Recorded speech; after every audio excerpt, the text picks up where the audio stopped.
Madagasikara sy Rosia nigadona tao Moscou ny tolakandro teo ny délégation-na malagasy.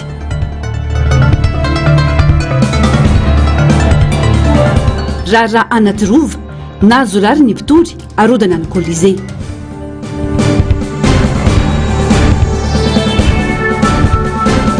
Asa fanaovana gazety sy serasera atsaraina ny lalàna mifehy ametraka ny fahalalana ny hevitra. Alarobia 20 febroary 2022 faltafaraka aminao indray tomboklasy tongovavy atao anatin'izao fotoana ny fampahalalam-baovao izao atezina ny araba ary manasanao anaraka ny vaovao hatramin'ny farany. Makasika ny raharam-pirenena avy hatrany miamarefo ny fifampitokisa ny olom-pirenena sy ny mpitondra manoloana ny toetra raha misy ankehitriny ho ny firaisamon'ny pirenena miisa 730 nanao sy ny tao anatin'ny fanambarana iombonana androany. Antony molavolany firaisamon'ny pirenena fitakina 5 iarovana ny tonona natao ho tombotsoa ambony sy maritry ny firenena sy ny olom-pirenena rehetra indrindra iantohana ny fanatsarana ny fitondrana teteza mita ankehitriny ny fametrahana fototra tsara sy maritra ho an'ny fanavaozana ny firenena fanampanazavana.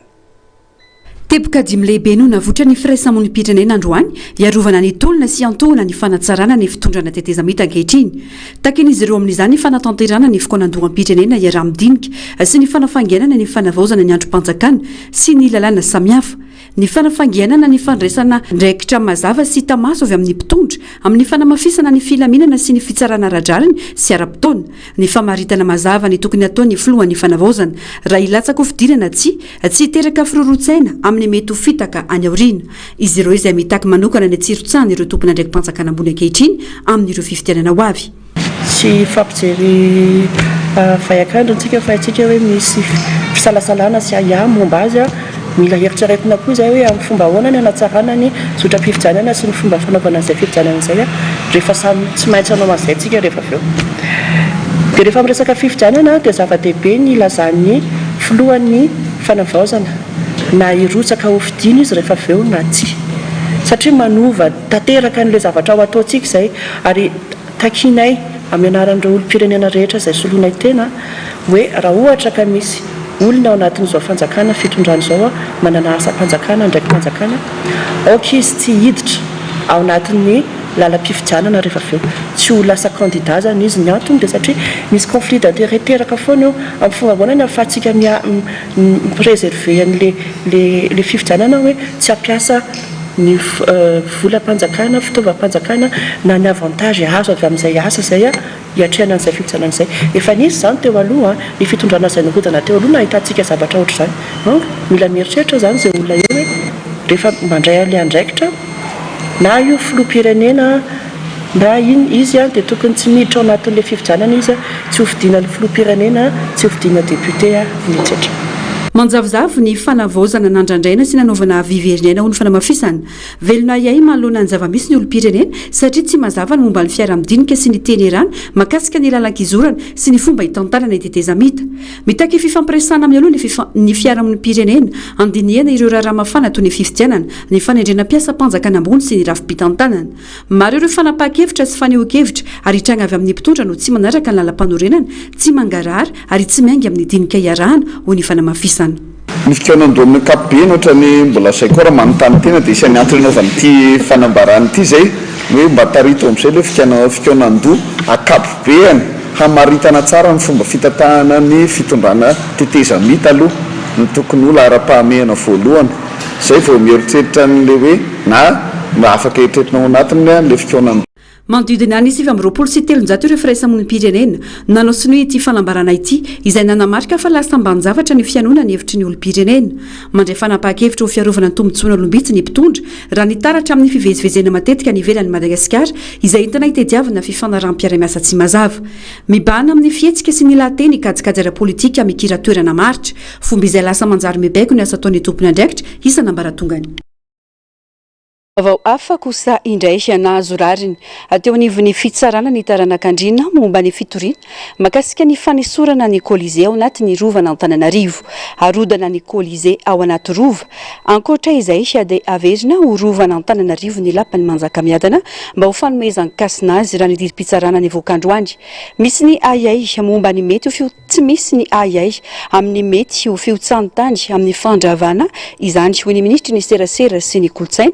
satria mafy ny fototra. Ankoatra mikasa ny amerina amin'ny anaran'ny taloha kianja ny Mahamasina ilay antsoina amin'izao fotoana izao hoe kianja ny Bary ihany koa ny ministera amin'izao fotoana izao. Fanampanazavana eo amin'ny sary sy rindran-tsariny ny artanjony.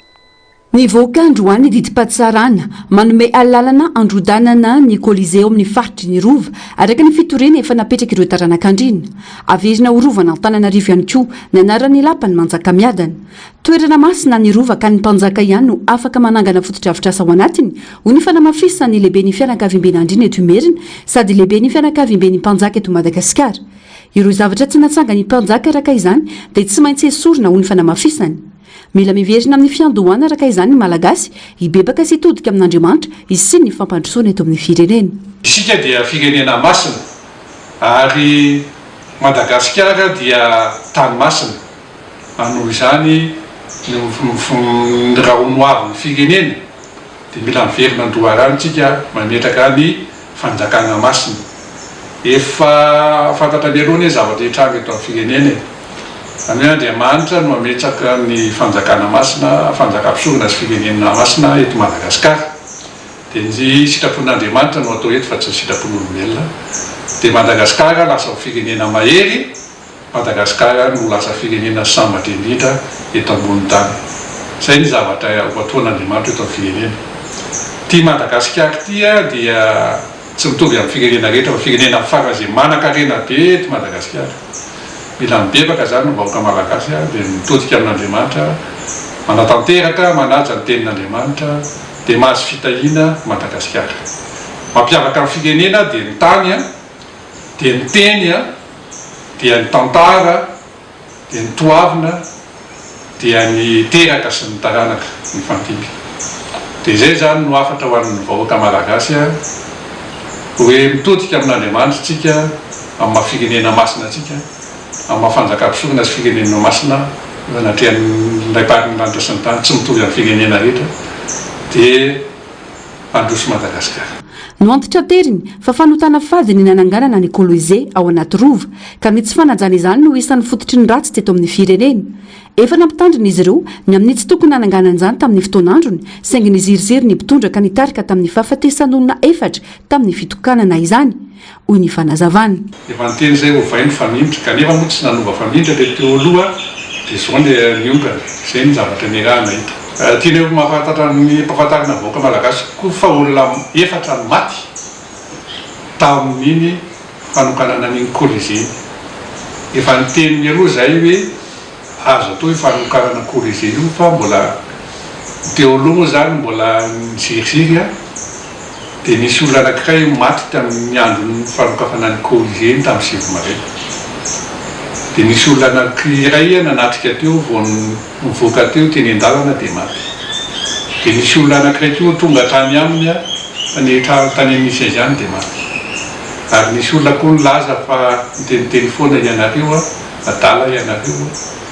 dia iny olona io dia maty. Tiana tenenina dia toerana masina zany ny rovana Antananarivo ary mifandray amin'ny tantaran'ny rovana Antananarivo ny tantaran'ny Madagasikara. Rehefa hajaina ny hasina sy ny sotoavina eo amin'ny rovana Antananarivo io verina andoharantsika dia ho lasa firenena mahery Madagasikara, ho lasa firenena sambatra indrindra. Miombon-kevitra ny amin'ny tokony handravana ny Colisée ireo olom-pirenena na ny hevitra androany. Lesona ho an'ny mpitondra fanavaozana ankehitriny ny famaritana ny tena laram-pamiaina ho an'ny vahoaka, indrindra ny fampiasam-bola hipaka amin'ny tena filan'ny malagasy fa tsy tahaka ny Colisée tsy ilaina kanefa nanda ny mbola miopampana. Raha zavatra tsy ilaina nandaniam-bola dia zavatra tsy mety ary tsy mety amin'le zao nge tsika tonga amin'le hoe efa ao anatin'ny fanovana ny zavatra rehetra indrindra midrafitra eto Madagasikara dia mila hovaina mihitsy satria tsy nety ny zavatra ny fitondrana teo aloha iny fa tena nampijaly vahoaka dia amitra aloha dia tokony ho jerena ny zavatra lara-pahamehana vahoaka indrindra ny lalana ny embouteillage ny social-mbahoaka izany zavatra tokony lara-pahamehana atao amin'ny ankoatra io kasaina verina amin'ny anaran'ny taloha kanja ny mamasina ny kanja ny bary amin'izao raha nambara ny ministry ny serasera sy ny kolotsaina famerenana ny asiny sy ny tantara neti-paharazana ity kanja eto amin'ny firenena ity no antony fanapahan-kevitra mitondra lanja ara-kolotsaina sy ara-tantara lehibe ho an'ny malagasy ny anarana mamasina ka ilaina ny famerenan'izany ho mariky ny fanajana ny lova sy ny maha-izy azy dia anisan'ny mandrisy lahatra ihany koa moa zany zay anivon'ny ministera tanora sy ny fanatanjahantena ny amerenana ny kianjam-bary mba ho kianjany mahamasina satria misy lafiny arakasina sy ny vatomasina ao anatin'izay hitantsika hoe fandaminana na izanatrany moa zany nitapon'ny kollegie aloha zany tsy maintsy esoana satria tsy mifanaraka amin'izay atao hoe identité culturelle sy ny hasin'ny rova izay fa zany hoe misy an'ilay béton armé be ihany eo ambany ao ahafahantsika miaro satria ahina ihany koa ny mety ho firodanana eo sy iotsahan'io rova io voalasa tao anatin'ny didim-pitsarana ny voakandroany ihany koa afa izay nanangana ny tetika asa no miantoka ny asa fandrodanana fa ny tolakandro teo tamin'ny 3 ora latsakafayfany no higadona tao amin'ny seranam-piaramanidiny Mokba ao Moscou ary nivohitra ny Fédération-ny Rosia ny filohan'ny fanavozana ny Repoblika ny Madagasikara Randrianirina Mikael Mivady sy ireo délégationna miaraka aminy teo ampatongavana dia tonga ny tsena azy araka ny arifenitra fandraisana filoham-panjakana ny ministry ny rarambahiny Rosiana sy ny tale ny arifenitra ary ireo manambonahitra ambony eo anivony fiarovam-pirenena Rosiana izao fitsidihana ofisialy ataon'ny filohan'ny fanavozana izao dia noho ny fanasana avy amin'ny filohampirenena Rosiana Vladimir Poutine raha ny fandaram-potoana dia miona amin'ireo teratany malagasy miasa sy monina ny Rosia ny filohan'ny fanavozana amin'izao ora iresantsika izao raha mipitsy kosa no iona ny filohan'ny fanavozana amin'ny filoha Rosiana ao Kremlin ary tsy saivina dia manana fototra ara-tantara matotra sy mafiorina ny fifandraisan'ny Madagasikara sy Rosia miverina mihamafy kokoa izany ankehitriny ary misy tanjona mazava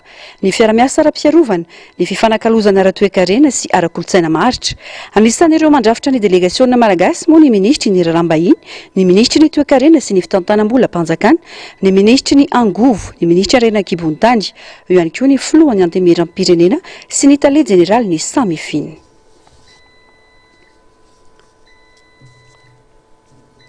fa famalina ny fanasan'ny Rosia no fotodihy ny délégationna malagasy any Rosia ankoatra ny fijerena izay ho tombontsoa ny malagasy raha ny fanazavana nety ny filohan'ny fanavaozana Repoblika ny Madagasikara teo am-piangana teny Vatomaly fanampanazavana miara-miasa amin'ny firenena rehetra izay heverina fa hitondra tombontsoan'ny malagasy Madagasikara ho ny filohan'ny fanavaozana omaly ny azo any Moscou ny délégationna malagasy ho valin'ny fanasan'ny firenena Rosiana iny aloha dia mamaly ny fanasana izay nataony ny firenena Rosiana antsika malagasy teo any Russie zany ny faharoa moa zany dia moentina ampisehoana an'ilay fitiavantsika an'ilay atao hoe multilatéralisme le tous azimuts tsy mifidy firenena ifandraisana fa ny firenena rehetra zay eritreretina fa mety tombontsoa ny vahoaka malagasy dia ifandraisana raha ny fantatra araka ny vaovao navoakan'ny gazety vahiny Africa Intelligentsia dia ho an'ny Frantsa ny filohan'ny fanavaozana ao aorianan'ny Rosia pejy fahasalamana kosa indray totosa androany ary aritra roa andro ny atrikasa nanaovana jeritodika sy fanavaozana ny fifanarana fiara-miasa amin'ny gouvernement américaine sy ny fanjakana malagasy amin'ny alalan'ny ministera ny fahasalamam-bahoaka izay nosoniavina ny 20 desambra 2024 izay aritra 5 taona tanjona mandritra izany azona antoka fa mifanaraka tanteraka amin'ny zava-misy ny filany vahoaka malagasy mivantana ny fepetra sy ny paikady rehetra apetraka mitentina $730 tapitrisa dolara ny fanohanana avy amin'ny gouvernement américaine ary $770 kosa no entin'ny gouvernement malagasy manatsara ny sehatry ny fahasalamana eto Madagasikara kendrena amin'ity fanavaozana ity ny fanamafisana ny fahaiza-manao ny mpiasa ny fahasalamana iantohana ny tolotra ara-pahasalamana ho tsara kalitao sy manaraka ny fenitra eo ihany koa ny fametrahana rafitra fanarahamaso entitra sy mahomby ny fitantanana mangarahara anatanterahana araka ny tokony ho izy ny fiara-miasa eo amin'ny fanjakana malagasy sy ny vahoaka amerikana ka izy fetraka mivantana amin'ny vahoaka malagasy. Pejy ny fahasalamana izay ihany afaka handray an-tanana ny fahasalamana ireo zaza latsaky ny roa taona avoan'ny bronchiolite na ny aretin'ny taovam-pisefona any villageoise Andotapenaka manomboka izao. Manodidina ny 50 ireo toerana nomany ministera tompon'andraikitra andraisana ireo zaza noho ny fahafenoana ireo hopitaly eto andrenivohitra. Raha ny fantatra dia ny hopitaly ihany no mandefa ireo zaza ho tsaboana eny an-toerana fa tsy misy ny fandraisana mivantana ireo ray aman-dreny mitondra ny zaza marary. Fanampanazavana. Miakatra ny tranga bronchiolite mahazo ireo zaza latsaky ny roa taona amin'izao fotoana izao. Tsy ampiandray an-tanana azy ireo ny hopitalinjaza eto andrenivohitra ka tsy maintsy noraisina ny fepetra vonjomaika anokalana villageoise Andotapenaka andray ireo marary azony ireo zaza lasibatra misitraka fitsaboana manomboka izao. Efa vonona ny fotodrafitrasa sy ny fitaovana ilaina rehetra toy ny fandriana sy ny kojakoja fitsaboana, ireo fitaovana fanampiana amin'ny fisefonana ny oksijena, ny potensa miampy ireo fanafody ilaina amin'izany. Efa misy ekipa mpitsabo sy mpitsabo-panampy na fiofanana manokana ihany koa mandray ireo marary. Ity village vatsiny nametrahantsika 50 lit. Tsika zany afaka mandray marary 50 rehefa mahazo premier soin gratuit avy amin'ny ville agny. Zay. Androany zany juste fotoana voalohany installation sy ny vérification ny matériel fa mety efa ho fonctionnaire zany afaka kelikely eo. Équipe de garde efa ao, médecin, paramède, agent de paix efa surpassatsika amin'ny teny zao. Eny anivony ireo toeram-pitsaboana mahazatra ihany ireo zaza marary no entiny ary ny ireo mpitsabo eny kosa no miantoka mamaim-poana ny fandefasana ireo zaza eny amin'ny villageoise raha ilainy zany ho ny fanamafisana. Nanao fitsidiana tety an-toerana ny ministry ny fahasalamam-bahoaka niaraka tamin'ireo tompon'andraikitra samihafa androany nijery fotony sy nandray fepetra mifanaraka amin'izao fanapahakevitra izao izay ambaran'izy ireo fa vonjomaika ihany ho fanohanana ireo ray aman-dreny sy ny zaza mila fitsaboana. Fa distrika telopolo no ahitana trangana nendra Drazako eto amintsika. Ny fiovan'ny fitondran-tena no azona amin'ny feny aretina mpox ho ny dokotera. Ny fanasana tanana amin'ny rano sy savony na ny gel hydroalcoolique no isan'ny manampy amin'ny fifehezana ny fiparitahan'ny aretina ankoatra ny fifamokasoana sy ny pitijora. Fanampanazavana. Hatramin'ny volana Desambra 2024 mandrak'androany dia 7.3 ireo trangana nendra Drazako voamarina fa nisy teto amintsika araka ny taremarika navoaka ministeran'ny fahasalamana izay nilaza fa marary 3.3 no sitrana hatreto ary tsy nisy ny ainana fohy no ity aretina ity teto amintsika. Raha ny taremarika ihany hatramin'ny omaly dia tranga vaovao mampiayana mpox miisa 2.20 no hita ary ny iray tany Morondava no voamarina. Hatramin'ny sinty valana aretina ity dia 4.9 ireo tranga voaray ka tranga mampiayana 5.9 amin'ireo ka mbola rahamaso. Mora mifindra ny mpox raha ny fanazavana hatrany. Ny findrany dia fampikasoana akaiky amina olona salama iray sy ny olona mitondra ny aretina iray. Fampikasoan'ny vatana sy ny vatana, fampikasoan'ny hoditra, indrindra fampikasoana amin'ny tasy na ny potsipotsina amin'ny hoditra. Fa mety mifindra ihany koa amin'ny fampikasoana amin'ny fitaovana na fandraisana fitaovana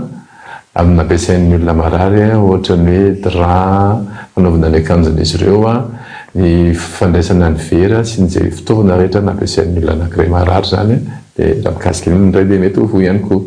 Mety mifindra ihany koa amin'ny pitijora raha misy olona anankiray zany voa mifanakaiky amin'ny olona tsy voa. Dia mifindra ihany koa amin'ny reny makany amin'ny zanany ary indrindra fantatsika fa mifindra amin'ny alalan'ny firaisana ara-nofo satria misy fampikasoana akaiky amin'ny firaisana ara-nofo ary ny olana dia izao tsy voaharin'ny préservatif zany ilay fifindrana satria ilay botsibotsina matetika dia misy ivelan'ilay fitaovam-pananaha. distrika telopolo amin'ny faritra Boeny, Sofia, Atsimo Andrefana, Menabe, Sava ary Analamanga no ahitana ny Mpox. Ny faritra Boeny no ahitana trangana Mpox betsaka indrindra, izany hoe tranga misy 770 avy eo Analamanga misy 770. Mbola mipetraka mandrakariva ireo fepetra sakana ifehezana ny fiparitahany aretina eto amintsika, eo ny fanasana tanana amin'ny rano sy ny savony, ny tsy fifampikasoana, ny tsy fampiasana fitaovana ny kotia marary ary eo ihany koa ny fihiboana. Vavao ny tranga mpiara-monina fianakaviana analina avy amin'ny tokantrano telonjato mahery no voakasiky ny olana ara-tany amin'ny fokotany Gararaka Antsobolo Ambatomaro amin'izao fotoana izao. Rahonana isorina amin'ny taniny efa nohajarina impolo taona ireo mponina ary terena iala rehefa tsy vidin'ny tany amin'ny sarany 5 alina sy 2 ariary ny metatra toradro. Efa nandresy teny anivon'ny fitsarana ireo mponina raha ny fanazavana saingy nivadika ny raharaha tranga izay everin'izy ireo fa misy kajy maloto sy tsy mazava eo ambony latabatra fanampanazavana eo amin'ny sariny ny artanjony. Tapitra ny 420 ora no meny vady tany ireo mponina ety amin'ny fokotany Gararaka Antsobolo Ambatomaro ifampirarana aminy ividin'ny tany amin'ny vidiny 5 alina sy 2 ariary ny metatra toradro. Raha tsy izany dia isorina amin'ny trano fonenan'izy ireo. Efa tsy natory ireo mponina fa niandry ny zavamisy manoloana ny vaovao azo fa hotrongisina sy arodana ny trano fonenany ahitana mponina analiny. Alaina keriny fotsiny zao ary tsy mitsahatra mihitsy ny mandefa vady tany aty aminay mba ampiorooro anay hanalanay amin'ny toerana zay efa nonenanay na efa mampolopolo taona maro. Matsiaro tena ho marary zay eo anaty an'izany satria nahoana ho mahatsapy izay fa manana zo hitaky ny zo anay eo anaty an'izany. Dia izay hitana rehetra dia mbola tsy ampy torimaso. Tena reraka nahoana moa satria tsy miandry tanàna nefa ny tena efa antitra sady tsy salama. Mazana, tena mazana. Zahay ane ka miasa ety lendia asamedia fa tsy nahita olona nandrefy nitondra lamira tetia nanao borna ary raha ny tena marina ane tokony hisy olona avy any amin'ny firaisana ny fokotany ny any amin'ny domaine any amin'ny fisarana midina tia ary mametaka anina amin'izay izy ny hoe alain-dranona le tany etsy omena ray volana ianareo izy any manomboka tsy nisy zany lety aminay tsy nisy zany. Tsy anaketra amin'ny farany ireo mponina voakasika noho izy ireo efa nanajary ny tany enimpolo taona izao tany-panjakana ity tany ity ary efa nanaovana fangatana tany amin'ny primature saingy tsy nisy valiny ho ny fanamafisana kanefa izao lasa ny orinasa raha izao. Fa maro ny vahoaka mipetraka tety tamin'izany ary nahatsapy izy ireo fa mila mikarakara ny taratasy rehefa mikarakara ny taratasy tamin'ny ambaratonga dia tratra ny antro izay foana hoe miverena afaka herinandro miverena afaka ray volana ary nisy moa zany ny fitarainana natao teny amin'ny ministera mponina tamin'izany ny amerianana ny tany indray ho eta malagasy satria le tany araka ny volazako tena tsy azo anaovana ninninina dia niverina ho eta malagasy ihany ny tany retour le tany zany. Tao anatin'izay fotoana izay tompoko dia nisy ny zavatra tsy mazava mihitsy tao ambonimbony tao satria rehefa retour le tany malagasy le tany rehefa retour le tany dia teo ny forona le zavatra tsy mazava satria lasa miteteteny mpiasa ny saimady indray le tany any hoe misy olona valo sivy zareo no lasa niditra amin'le tany. Nandresy teny amin'ny ambaratonga mpitsarana trano ireo mponina saingy ny tsy mbadika izany rehefa niakatra ka lasa ny orinasa indray no nandresy tranga izay sokajian'izy ireo fa misy kajikajy maloto sy kolikoly ambony latabatra. Engendeniny amin'ny raharaham-pitsarana izahay raha mandeha nefa ny raharaham-pitsarana tompoko dia nandresy izahay ty tompoko ny didy milaza n'izany ty ny didy milaza n'izany nandresy izahay mbaratonga voalohany ty dia ty indray ny cour d'appel tamin'ny cour d'appel mbola nandresy indray izahay confirme resy izahay tao amin'ny cour nanao cassation izy tao amin'ny cour de cassation nanomboka teo izay tompoko no resy rehefa nandeha ty requête ty tompoko dia zao indray ny fandehany maty ny avocanay tsy navita ny mémoire ampliatif izahay rehefa tsy navita ilay mémoire ampliatif izahay izay moa tsy mba nampafantarina mandeha ny audience dia ny zavatra nisy tompoko dia izao lasa misy avocat fantôme mandray nisy olo-vavanay zay tsy fantatra tsy nalainay de nivoaka ny dito tokoa de en 2 séances izahay de 6 ans zahay zay tabijalaka ilay ny ponina manoloana ny zava-misy ary verevitra tanteraka nidinay fotony ijery ny zava-misy tena toerana ny solombavam-bahoaka raha lamazavon'olona fetrandroany ary nilaza nijery akaiky ny raharaha tsy mpitsara na pahalalana ny tena neto afa masolombavam-bahoaka kosa no ijoroana hoy ny fanamafisana ka itediavana ny marina sy ny rariny amin'ny ity raharaha ity sy fampitafatafa aminareo ahafantarana hoe inona le tena zava-misy ety inona le olana io marina zany fa efa nivalinareo amin'ny ampahana izy ny amin'izay le hoe efa nisy ny fitorinana ataonareo ny fanetinareo teo amivo fitsarana dia nefa ohatrany teo ohatra misy zavatra somary hafafo ianareo teo mba ny tena koa mba hita zay fa tsy mpitsara moa iaho za teo dia ezaka zany a tabyvaolana isika jerena miaraka hoe inona no atao ahoana mampametra-pamitaniana dolo ka mitodikitsika manoka na any amin'ny anina za mona prisika anareo hoe tsara ngamany aleo manatona any amin'ny doléance aleo nareo toy zany ny zavatra zay mbola azo atao rokoro atao any amin'ny fitsarana manodiza zavatra rehetra zay na afaka mametraka fitoriana ihany koa nareo any anivon'ny bianco makasika zay le hoe ohatrany nozinareo mamahy zay ny mety fisina kolikoly dia rahatsika maso miaraka zay zavatra zay tsy mamelatsika raha sanatry mivavaka tena nisy tengany eny fitsarana mamoakan'lizy hoe zao ny zavatra marina dia hiara hijerytsika hiara iaditsika ny amizay mba ny marina sy ny rariny mivoaka tato anatin'ny 7 fotsiny tranga efatra resaka aditany no nisy io teto Antananarivo sy ny manodidina ankoatra ny teto Antsobolo mitaraina amin'ny afitsiky ny vahiny sy ny mpanambola ny ponina teny Ivato izay efa 300 no voakasika to ihany koa ny etsika fanoherana nataon'ireo ponina teny Ankady fotsy ary ny teny Andralomeny io maraina io tsy tonga ho azy ny tranga tahaka izao ny solombavam-bahoaka naneho hevitra fa misy firaisana tsy kombakomba fihetsika izay tokony hialana satria mamotika fiainan'olona maro tena olana dia izao misy firaisana tsy kombakomba hatrany ananivo fanana tany amin'ireo tompona ndraikitra ambara fa maefa ireo olom-bofidy maro be mihitsy misy firaisana tsy kombakomba dia izay indrindra ny tokony hofoanana marina misy reny rafitra hoe miady amin'ny kolokolo reny bianco sy ny sisa fa indraindray tsy afa-manoatra reny no ilay tsindry mahazo azy raha tsika mahalala zany samy misy fomba fitenizay ny député namany hoe samy kopra fa mody amin'ny tapy samy mahalala daoly fa mody adala satria piray tsy kombakomba dia tsy azo ekena tsony efa fitondran'ny atao hoe fanovana sy fanavozana zao fanovana sy fanavozana manetana mihitsy ny tompona ndraikitra isatsokajiny fa ny asanay solombavam-bahoaka dia manara-maso an'izay le hoe asa mpanatateraka zay mpanatateraka ianareo nao anivon'ny fananatany mpanatateraka ireo anivon'ny ambaratonga mpitany rehetra naizanaiza dia izao ary ministera santsika jereo akaiky le raharaha asa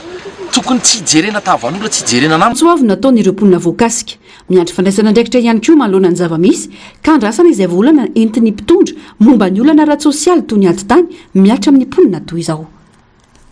lafambavao afa tanteraka ny fiarovana ny mpanao gazety tsy hiditra amponja eo mpanatanterana ny asany ny famaritana mazava ny asa fanaovana gazety sy ny influenceur na ny mpisintona lakolosy santionany amin'ireo ladinika mandritra ny atrika asa-pirenena momba ny fahalalahana maneho hevitra no santarina androany ireo diniena mandritra izany ny fanazavana ny lalàna mifeny mpanao gazety sy ny fahalalahana maneho hevitra izay ivondronana n'ireo mpisehatra amin'ny tontolo ny serasera ny mpiara-miombonantoka iraisam-pirenena ary ny tompony andraikitra ambony eto amin'ny firenena fanadiadiana eo amin'ny sariny Mathieu Prince. Ny fiarovana ny mpanao gazety tsy hiditra amponja eo am-panatanterahana ny asany, ny famaritana ny asa fanaovana gazety sy ny influenceur na ny mpisintona lakolosy, ny momba ny ilotsaina artifisialy IA sy ireo fitaovan-tserasera vaovao tahaka ny fanaovana gazety anabakabaka. Ireo teboka telo ireo no ny fanotonan'ny atrika asa-pirenena momba ny fanalalahana maneho hevitra, ireo fitaovan-tserasera vaovao ary ny fampiroboroboana ny orinasa-tserasera malalaka, mahaleo tena ary maro loko. Mila fanitsina ny lalàna mikasika ny serasera mba hifanaraka amin'ny fivoaran'ny teknôlôjia sy ny tontolon'ny serasera moderna. Hoy ny ministry ny serasera, notrindriny manokana ny andraikitry ny mpanao gazety sy ny mpampita vaovao amin'ny fanajana ny etika sy ny lalàna, sady miaro hatrany ny fanalalahana maneho hevitra. Notsindriny ministera koa ny momba ny fanalalahana ny fahazom-baovao avy amin'ireo andrim-panjakana samihafa. Ahoana no ahafahantsika miaro ny mpanao gazety matianina mba tsy hiditra amponja, satria ny andiany voalohany teo dia andresantsika le lalàna amin'ny fiainserasera zay efa nikitiantsika, fa ity zany hoe ahoana no hiarovantsika azy ireo mba tsy ho avadiky ny fanjakana zay ho avy na ho avadiky ny mpanao fanadihadiana ho lasa any amin'ny code pénal ny fanenjehana n'ilay mpanao gazety. Matetika rehefa misy faneho-kevitra ataona mpanao gazety na soratra zay soratana mpanao gazety ka manotoana mpitantana na mpitondra na mpanao politika anankiray zay niainantsika indrindra fa le fanjakana teo aloha teo dia avadika any amin'ny hoe atteinte à la sûreté de l'état dia ny tanjo fakakevitra ny salamitony zany dia angataka fiaramiasa tsy amin'ny ministeran'ny serasera rery fa ministeran'ny fitsarana ny rafim-panjakana rehetra mba ho voaro amina teboka zay hitantsika matetika reny. Ny tanjo ministera zany dia hoe raha ministra no sakany mpanao gazety taloha dia androany le ministra mihitsy no namany mpanao gazety hiaraka hiady an'izany zavatra zany. Raha ny ministera ny taloha no sakana sy blokazy dia le ministera androany mihitsy ny androany no namana hiady an'izany fahalalahana ho an'ny asa fanaovan-gazety sy ny fanehoan-kevitra sy fiarovana azy ireo amin'ny tsindry politika matetika izay atao amin'ny mpanao gazety. Ny tantsika zany dia ametraka fototra tsika ka na iza mpitantana ho avy eo dia hijanona ho fototra ho balizy ary ho fiarovana ny mpanao gazety ilalàna zay ataontsika. Io tolakandro io moa dia nisy asambondrina manokana mahakasika ny lalàna noho ny fisian'ny tranga famonjana mpanao gazety teo aloha ka hitarina any arivon'ny faritra ny ady hevitra andrasan'ireo mpisehatra anjara. Nentin'ny komity vonjimaika ny olafitry ny mpanao gazety nakana hevitra tany amin'ny faritra koa ny mahakasika ny rafitry ny olafitry ny mpanao gazety sy ny fanavaozana aroso amin'ireo mpanao gazety iraisam-paritra. Ankoatra ny fametrahana amin'ny asany ny rafitra fanaraha-maso ny fitsipika momba ny serasera-gazety. ANCM, Autorité nationale de la régulation de la communication médiatisée, izay efa nankatoavina nanomboka ny taona 2021. Isan'ireo asehatra sa voakasika manokana tamin'ireo krizy nandalo teto amin'ny firenena any asa fanaovan-gazety. Amerenana ny firaisan-kina ny mpanao gazety dia misokatra manomboka androany ny fandraisana ireo antota taratasy ny ireo mpanao gazety mahafeno ny fepetra sy mendrika azo marobona ipirenena araka ny fampitam-baovao navoaka ny ministera ny serasera sy ny kolotsaina izay anao ady sisika hanafanganana ny fahazona izany. Ny mpanao gazety rehetra na avy any amin'ny fanjakana na ny sehatra tsy miankina ary na feno 12 taona teo amin'ny asa no afaka manao fangatana izay hodinian'ny komity manokana ho amin'izany araka ity fanadihadiana manaraka ity. Misokatra manomboka androany ny fandraisan'ny ministera ny serasera sy ny kolotsaina ireo atota taratasin'ireo mpanao gazety mahafeno fepetra sy mendrika azony marobona ipirenena. Tsy hanavahana orinasa-gazety na miankina na avy amin'ny sehatra tsy miankina fa rehefa mpanao gazety na feno 12 taona teo amin'ny asa ary 70 taona raha kely ka na feno ireo fepetra sy atota taratasy ka maniry sitraka izany marobona ipirenena izany dia mahazo mametraka ny atota taratasiny. Voalohany aloha misy ny imprimé alaina amin'ny imprimerie nationale, faharoa CV, fahatelo ny biographie zany hoe misy ny tady service rehetrarehetra ilay olona mangataka, faefatra dia misy ny atao hoe enquête de moralité alaina any amin'ny fokontany ilay olona, dia ny photocopie ny karapanondro légalisé. Zay amin'ny ankapobeny zany no taratasy filaina. Anao ady sisika amin'ny fanamorana ny fahazon'ireo mpanao gazety ny marobona pirenena ny ministera ny serasera.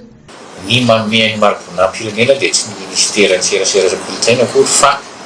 ny grande chancellerie izay rattaché amin'ny fididina république. Ny ministera zany dia anangona fotsiny an'ireo dossier antsika rehetrarehetra dia andeha hanao ady sisika mba azahoana mamoaka mahazo ireo marobona ireo satria raha ny procédure mahazatra dia isaky ny volana janoary no apitraka ny dossier heritaona aorinan'iny vo valy volana jona aorinan'iny vo valy ny fangatahana vo mahazo atao. Ty zany fangatahana manoka satria ina moa ny antony isika mpanao gazety dia isan'ireo ataoko hoe sehatrasa tena anisan'ny voakasika manokana tamin'ireny krizy ireny sy ny tatao anatin'ny taona vitsivitsy ny asantsika nisy ny ataoko hoe fampisarasarana, nisy ny lasa voakasika tsy fidintsika mpanao gazety noho ny asantsika dia iverina zany fa fotoana zao mba averenana indray an'izay firaisan-kina mpanao gazety zay izay indrindra no andanan'ny ministera hoe andao anaovana zavatra ho an'ny mpanao gazety ary indrindrindra isin'ilay hoe journée de solidarité izay iverina ho an'ny mpanao gazety rehefa feno fepetra tanteraka izany. tsy ny mpanao gazety am-perinasa ihany no hisitraka ny maribona-pirenena fa ireo mpanao gazety efa nisotro ronono dia entan'ny ministera hanao ny fangatahana. Manodidina ny 7,7 alina ny sanda ny fangatahana raha ny fanazavana ihany. Izy komity atsangana andinika ireo atota taratasy voaray. Vaovao ny sosialy kosa indray ho fanohanana ireo niaramboina vokatry ny fandalovany rivodoza Gezani dia nitondra fanampiana izay voatsirambiny tanany ireo solombavambahoaka tafo fanitso no natolotra ny BNGRC izay andraikitra ny fitsinjarana izany mba ireo tena tokony hisitraka no azo ireo fanampiana ireo. Samuel Rakotonanary ny artanjana. Ho fanomezan-tanana ireo traboina taorian'ny fandalovan'ny rivodoza Gezani teto amintsika ka naharava foto-drafitra asa maro sy namoizana hain'olona empolo latsaka kely dia tonga nanolotra fanampiana ireo solotenan'ireo solombavambahoaka avy any amin'ny anteny mera-pirenena ho an'ireo mpiray tanindrazana ny aran-doza. Raha nahita fa traboina ny mpiray tanindrazana indrindra any amin'ny faritra tsy tanana vomafy taorian'ny fandalovan'ny rivodoza farany teo iny dia mahatsiaro manana didy mahatsiaro manadidy eo anatrehan' zany voina mahazo ny mpiray tanindrazana zany ka dia nitondra izay zaka solotena ihany izay reto iaho teo ary tsy mijanona treto akory zany fanomezana zany fa reo ny tratrantso ho an'ny anio reo no efa nitondra izay zakany solombavamboaka nanolotra n'ireo tolo lamanjatony izy ato atao amin'ny akavanantsika ato ampifaliana ampanetretehana no anolorana izany ho raisy ny BNGRC ho tsinjaraina any amin'ireo izay tokony hisitraka sy andray izany. Tiana mariana eto ihany koa fa tsy any amin'ny faritra tsy tanana ihany misy traboina fa izay zao fa nitsidika tany ny faritra varatra Tananarivo teto Voatany tany Antsozorobe dia misy ihany koa nanao antso tany andrefana tany amin'ny hoe traboina koa izahay misy ny sekoly any miongotra ny tafo misy ravany rindrina potika hatramin'ny W dia mino fa tany BNGRC matoky tsika fa professionnel ireo matianina ireo nanao antso amin'ny BNGRC moa ireo solombavambahoaka mikasika ny fanaraha-maso sy ny fitsinjarana ireo fanampiana ka mba ireo tena tokony hisitraka izany no iantefan'ireo fanampiana. Ataorin'ny fandalovany rivodoza Gezani izay dia manao hetsika faobe ny orinasa lehibe indrindra ao Tomasina Ambatovy izay manampy sy manome tantsoroka ny mponina ao an-toerana na dia fantatra aza fa niara-ny fahavoazana ihany koa. Asa tana maro andraisan'ny mponina anjara no tanterahina analana ny fakoretra sy ny sakatsakana manerana ny toerana maro ao Tomasina voalohany sy Tomasina faharoa fanampanitsavana. Atao anatin'ny 10 andro no anateterahana Ambatovy orinasa mpamokatra nikela sy Gopal tany asa fanadiovana goavana miaraka amin'ireo mpiombina antoka aminy ao an-tampon-tanàna Tomasina voalohany sy Tomasina faharoa. Toerana 10 ahitana fivangongon'ny fako no ifitoran'ny asa amin'izany. Ankoatran'ny asa fanadiovana dia manome asa ho an'ireo olona 500 ao an-toerana Ambatovy amin'ny alalan'ity hetsika ity. Mba hanampiana azy ireo hiarina taorian'ny fandalovan'ny rivodoza. Wala mitoliatsany amin'izao fotoana ny fanalana ireo fako izay navelan'ny rivodoza Gezani eto amin'ny fahatanànan'ny Tomasina izay iarahana Ambatovy miasa amin'ireo firenenaka isan-karazany tahaka ny commune sy ny BNGRC ihany koa eto amin'ny dépôt Galalana misy antsika amin'izao fotoana ary mandeha ihany koa ny fanadiovana any amin'ireo faritra lara-pahamehana izay kolosaina miaraka amin'ireo mponina miisa 57 ary izany kolosaina ao anaty tamin'ny cyclone igny tranonay rava simba daholo dia somary sahirana zany olo taminay dia zao zany Ambatovy nanolotra asa ty ho anay tanora tsy anasa manampy anay zany asa ty tegna magnampy anay satria vola azo amin'izy ty mba hagnampy anay vola fianakaviagnanay koa mba vidividianana materiel sy ny tariny misaotra n'Ambatovy zany nanolotra asa ty ho anay satria mba ialagna tsisy patantanagna regny zany dia magnampignampy koa izy amin'ny resaka fianakaviagna. Vony raha mahaleo talen'ny serasera Ambatovy mponina mpanadio aharitra 10 andro tsy miato ny fanadiovana izay atao amin'ireo toerana 10 tena ahitana fako navelan'ny rivodoza Gezani. Mifandraiky amin'izay vaovao izay mila mafisina ny firaisan-kina ny malagasy manoloana ny vona mahazo ny firenena amin'izao fotoana izao hoy ny antoko kitana mahavelom-bolo ny mahita ny firaisan-kina ny samy malagasy miantso ireo mpanao politika iara-entana hanampy ireo trabona tsy any amin'ny faritra Atsinana ihany fa amin'ireo toerana rehetra ny tondra takaitra nandritra ny fandalovan'ny rivodoza Gezani sy rivodoza fity ny antoko kitana fanadiatina. mila mirahina ny samy malagasy manoloana ny vonana azo ny mpiray tandrazana ho ny antokitana izay nitondra ny teny fakahirezana ho an'ireo mpiray tandrazana ny arambona atany amin'ny faritra Tsinanana. Atsika miara mirahina miara mifanometanana dia entana mora zakaina ny zavatra mitranga ny Tomasa sy zavatra mitranga amin'ireo faritra maro dorobana cyclone ireo. Zay no toana itsika mianakavy voaka malagasy eto manontolo mba hifianometanana amin'izao fahoriana mahazo zavatra mitranga any amin'ny faritra eto manontolo ny dorobana cyclone zao mba ho tongotra miara-mameno fika. Ohatra izay manao antso amin'ny fitoniana politika ihany koa ity antoko ity ary miantso ireo mpanao politika mba hiara entana hifanolotanana ka hifanampy sy hitsidika ireo toerana rehetra nitondra takaitrana nandritra ny fandalovany rivodoza. Rehefa andeha andany vola ihany ka ampisavorovoro ihany dia akambano ireo volantsika reo fa andao atsika hitodika any amin'ny faritra Tsinanana sy ny faritany Tamatavy sy izay nandalovana rehetrarehetra manerana any Madagasikara satria tsara ambara amintsika fa tsy ny ao Tamatavy rery ihany ny tsabona memeta Antananarivo misy tsabona be. Tokony akalesona amin'ny fihetsik'ireo olom-pirenena manoloana ny vona mahazo ny firenena ny firaisan-kina ihany no ahafahana misintona ny firenena ao anatin'izao krizy izao. Eo amin'izay vaovaony sosialy izay ihany asa tana maro no nanadiovana ireo mponina ao Ampatrima ao amin'ny komina ambanivohitry Mandritsara ny Betafo ny Lakandrano izay mahatonga tondra-drano any Antoerana. Manao antso amin'ny fanjakana Foibe ho fanampiny ity komina ity moa solom-bavamboaka ao Antoerana araka izao tatitra manaraka izao.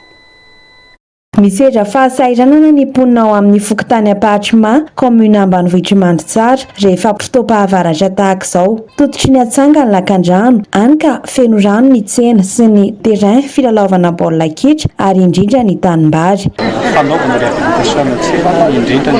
fanadiovana ny rehetra ny fanamboarana terrain ihany koa. Mahafinaritra ilay satria ny terrain ny komina amin'io dia mba hisina fidiram-bola maharitra satria anisan'ny malaza indrindra ty terrain Ampatrima santatra ihany namana izy mbola izy ny fiara-miasa eo amin'ny vinay sy eo vahoaka ihany. Tsy nahasakana ny solom-bavoaka Madagasikara vita aty amin'ny distrikan'ny Betafo sy ny vahoaka araka izany ny fandalovan'ny rivodoza no ny tombontsoa azo avy amin'izao asa tana maro izao. Maro be ny vahoaka ary izao ny vahoaka da Betafo mazoto amin'ny asa tokonona tahaka an'izao ka hiantsona ny fidina fanjakana Foibe satria izahay eto Betafo mbola tsy nahazo ny fanampiana avy amin'ny ministre population dia amin'ny resaka asa tana maro sy ny projet IMO hatreto ary indrindra mangataka fanampiana amin'ny resaka curage satria ity dia misy toerana tao hiandratsay zay tena feno fasika le Lakandrano lasa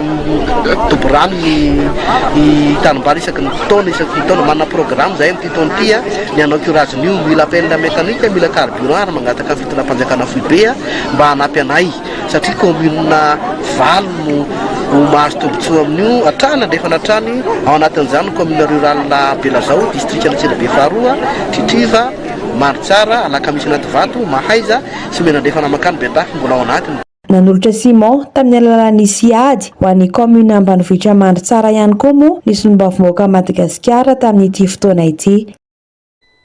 Marisa Sakay raisampirenena mitony ady atrano ao Soudan ary memafa isanandro ny fahasahiranana mianjady amin'ny sivily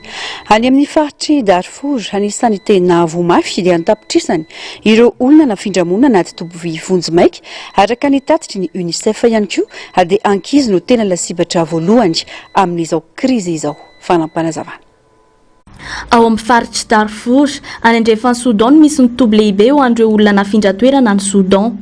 Mihoatra ny 10 metsa ireo mponinao mipetraka anaty trano vonjy maika vita amin'ny hazo bozaka ary lay.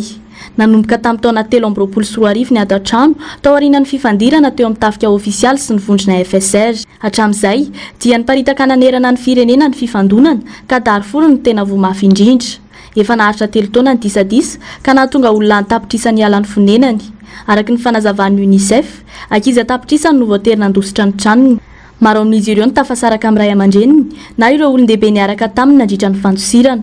Miezaka mitady sy mampivondrona indray ireo fianakaviana very ireo ny sapandrara amin'ny sahana ny ankizy sady manome fiarovana vonjy maika ho an'ireo mbola tsy hita ny havany. voahitsakitsaka ny zony sivily tao elfacher reny vohitry Darfour avaratra izay nitafihana sy nodidiny ny ady nadritra ny 12 volana mahery araka ny voalazan'ny Braon firenena mikambana misahana ny zon'olombelona ary ny fijoroana vavolombelona ireo ny arambony. Zava-dehibe ny fametrahana toerana azo antoka ho an'ireo vehivavy sy ny ankizy indrindra manoloana ny herisetra ranofo mitrangana ny toerana. Ravidinina mitombo hatrany ny filana fanampiana maha-olona ao Soudan ary mbola lavitra ny lalana makany amin'ny fandriam-pahalemana maharitra. Ilay lehilahy mpanao fanatanjahantena kanefa tsy manana tongotra sy ilay tendrombohitra manana endrika miavaka ny Chine, ireo indray no hafakely entana aminao androany. Teraka tamin'ny taona 1977 izy Sharia Clark tsy manana tongotra ny lehilahy noho ny aretina tsy fahita firy antsoina hoe caudal regression syndrome nahazo azy. Na dia teo aza ny fahasembanany dia tsy navela nosakana ho an'ny nofinofiny sy ny fitiavan'ny fanatanjahantena izany. Nitombo tao Ohio, États-Unis Clark ary tao anatin'ny rafitra fitezana zazakamboty natsangana taty aoriana nanabeazana azy. Mpisehatra tao amin'ny ekipa mpanao tolona tao amin'ny université nianarany Clark nahatonga azy olo-malaza eo amin'ny sehatry ny tolona sy ny fanatanjahantena ho an'olona manana fahasembanana, ny fahaizany sy ny faharetany. Voarakitra ao amin'ny Guinness World Records ho lehilahy aingana indrindra mandeha amin'ny tanana roa noho ny fahaizany mihetsika sy mihazakazaka amin'ny tanany Clark izay efa nahazo loka maro noho ireo fahaizan'ireo. Any amin'ny faritra atsimo andrefana Chine ao amin'ny tanànan'ny Chongqing no misy ny tendrombohitra iray mampitolagaga ny maro. Fantatra amin'ny anarana hoe Montagne Lame de Rasoir io tendrombohitra io noho ny endriny manify sy maranitra toy ny lelanantsy. Lasa toerana mahasarika mpizahatany sy mpianika tendrombohitra manerana izao tontolo izao ity tendrombohitra ity, saingy mitaky fahasahiana sy fitandremana fatratra ny mianika azy. Mitsangana avo sy manify be manko ilay tendrombohitra ka latsaky ny iray metatra monja ny sakany eny amin'ny tapony ka toy ny mandeha amin'ny lelanantsy ireo samy miakatra eo amboniny. Vokatry ny fiovan'ny toetry ny andro sy ny fikikisan'ny orana nandritry ny taona maro azo no nahatonga ity endrika miavaka ity. Lasa toerana fanaovana fanatanjahantena sy fitsangatsanganana ity tendrombohitra ity ankehitriny, na dia manintona aza nefa ny akantony dia mampidi-doza kosa satria faritra tena tery sy mideza no andehanana ka mila fitaovana manokana sy toromarika avy amin'ny matianina vao afaka iakarana. Dia iny tranga hafakely tombokilasy tongivavy no entina manakatona ny fampalalam-baovao tamin'ity anio ity. Angasitrana feno ny fanarahana izany ary mametraka ny veloma mandrapitafa ao amin'ny rampisy indray. Veloma tompoko.